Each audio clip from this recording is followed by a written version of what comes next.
Whilst in the west of England, Drew's search for dealers who operate under the radar continues and is now taking him 70 miles south to Yeovil in Somerset, where Drew's hoping to find quality antiques in the most unlikely of places. Right, T, we're in Somerset. We're off to a place called Martock to meet a guy called Robin, who is a dealer, trades out of a big old chicken shed there, and he likes dealing with the trade. He's got a load of gear to get rid of. People like Robin that are off the beaten track are absolute gems. These people have got low overheads, and they do tend to just sell to dealers because even the public don't know about them. So if you put low overheads, no restoration, I'm just really going to sell to dealers, you know you're onto a good thing. 7 miles outside Yeovil lies the parish of Martock, and it's here, tucked away in the heart of a disused poultry farm, that you'll find a barn packed to the rafters with antiques and weird and wonderful objects. It's run by Robin Broomfield. Well, there is good antiques to be found around Somerset, especially on the moors. I suppose I started off more as a runner, really, you know, where you just go out knocking on the doors, selling the stuff out of your van. Now we've got this barn, it's almost like the best kept secret in Somerset, really, so although a few people know about it, you do now. Right, T. Hello. How Hello. are we doing? You all right? Hello, mate. How are you doing? Oh, yeah. Come on in, have a look. Let's have a look. Here we are. Right then, let's get started.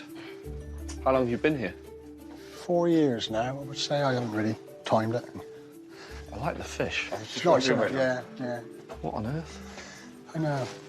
It's a catfish, isn't it? Catfish, yeah. Yeah, it all comes apart. Yeah, it's a nice bit of sculpture, really. Lovely thing. Looks like you could drive that, doesn't it? Robin has no internet presence that I know of. He's off the road. He has no signage on the road. He has, I think, no signage on the buildings. So he's just trading off his name, people who know him. Over the years, Robin has amassed an incredible amount of stock, but it takes an expert eye to spot the best pieces. Tell me about this carpet you got down. I got this one in, that was a few years ago now. That was on a big house clearance. I just put it on the floor because I couldn't display it on the walls. I've been down there probably 3 years now. Is it for sale? Yes, it's all for sale. What do you want for it, so I go moving it, before I go moving it Well, about? take to moving it now, 80 quid. Right, let's move it. Let's get it moved. Sorry, T. It is clean. There's no holes It's not clean. It's not, well, no. I wouldn't want to eat my dinner off it. No. First thing I see when we walk in, there's this really beautiful rug on the floor, covered in dust and muck. Been down there forever by the looks of it. It's got loads of furniture on top of it as well, including the biggest joiner's bench I've ever seen, right on top of it. So it's a bit of a task for later, that one. We'll come back to it.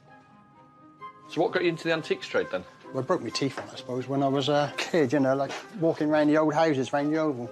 Yeah. And they're all derelicts, and we used to go in round them back early 60s. I could find all sorts of things. Look at that. Hello. That crusty.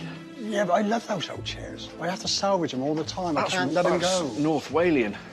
Beautiful. Yeah. There's a few little chairs like that around, isn't there? Days, let's get in there. If you have a dig around, you'll find a few. Yeah. Sort of turned round and I could spot the top of an 18th century oak chair. Just looking at me, I thought, oh, look at that. Hello. Bosch picked that up. Lovely. You know, the seat on it is just beautiful. Fabulous colour. Utterly untouched. The design may be basic and the timbers unevenly cut, but this oak chair is full of character. Made in North Wales in around the 18th century, it's in untouched and original condition and could be worth around £200. How much is that one? 15.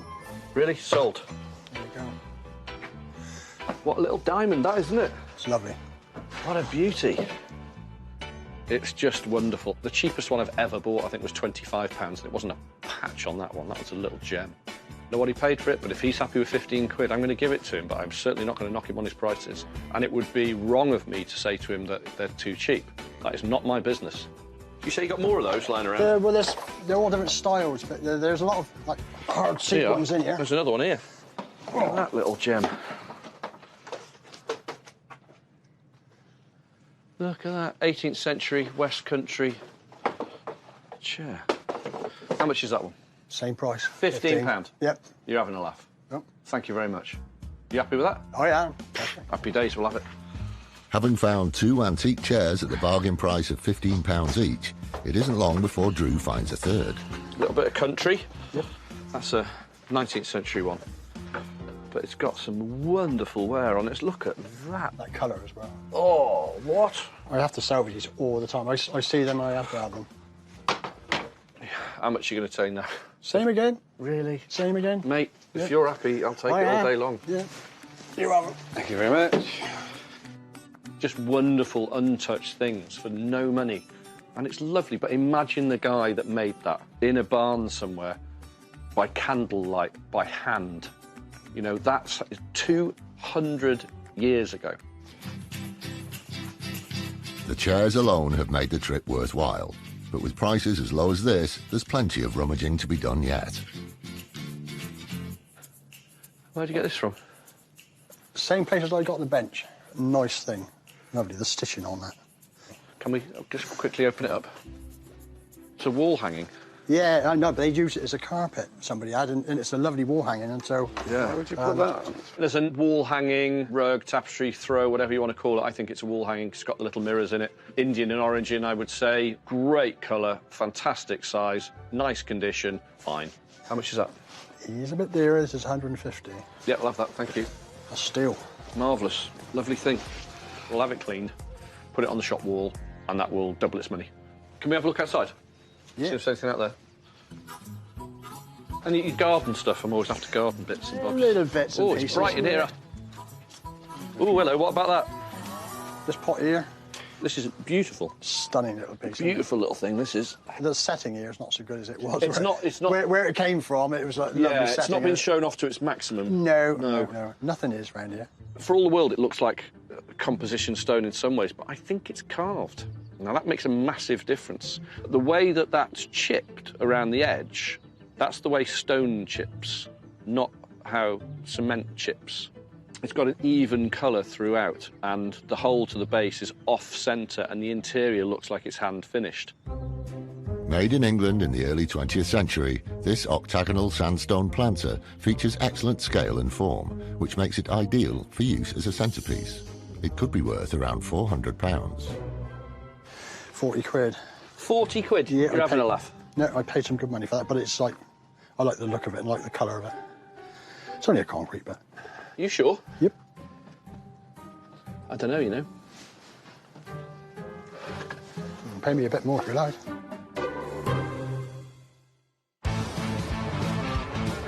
In his never-ending search for the best antiques, salvage hunter Drew Pritchard is tracking down dealers who operate under the radar, with no shop or even any online presence. Hello, mate. How are you doing? Right, come on in, have a look. He's currently with Robin Broomfield, who's based at an old poultry farm in Somerset, It is clean. There's no holes It's in it. not clean. It's not, well, I no. wouldn't want to eat my dinner off it. and has got his sights set on an early 20th century sandstone planter. 40 quid. 40 quid? Yeah, You're having a laugh. No, I paid some good money for that, but it's like, I like the look of it and like the colour of it. It's only a concrete bit. You sure? Yep. I don't know, you know. You can pay me a bit more if you like. I'll give you 50 quid.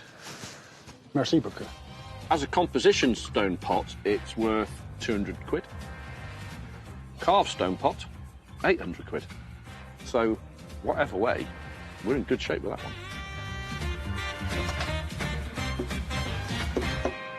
Gnomes? He looks like me, a little fat fella. Kit as Christmas, that It is. is. How much is that? Tenner.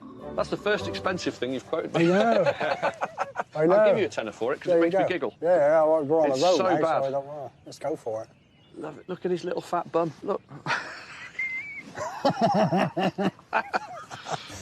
I don't know. I just had to buy it. It's a doorstop. It made me giggle. That's all. Nothing more than that. Right, OK. So a gnome in a pot. A gnome in a pot. gnome in a Yeah, pot. very well, there.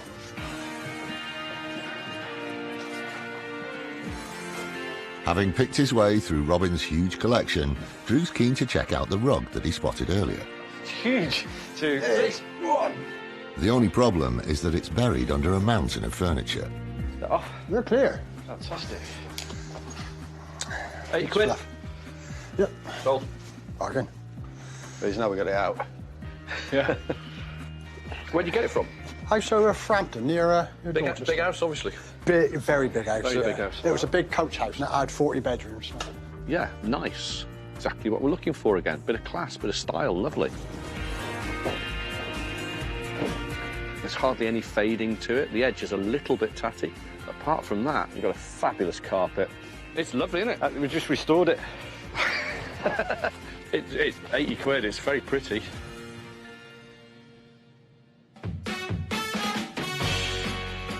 Fantastic day at Robbins, couldn't be better. I've managed to buy 3 18th century chairs, a fabulous country house rug, a beautiful pot, a fantastic wall hanging, and I spent nothing really.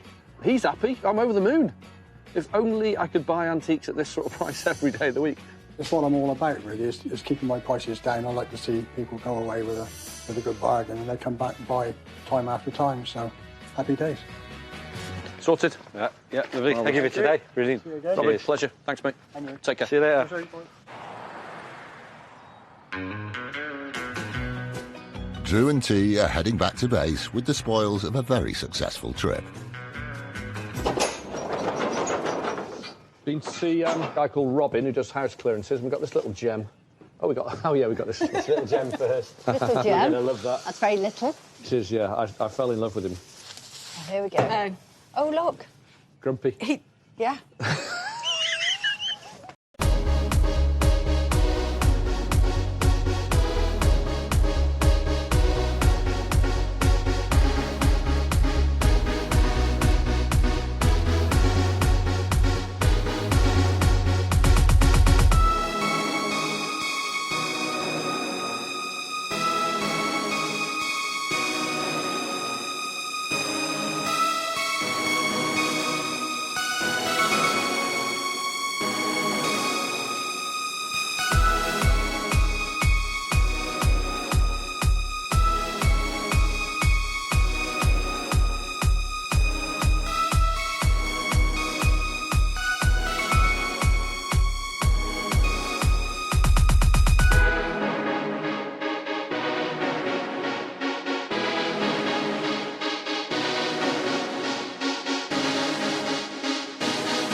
Really? Sold.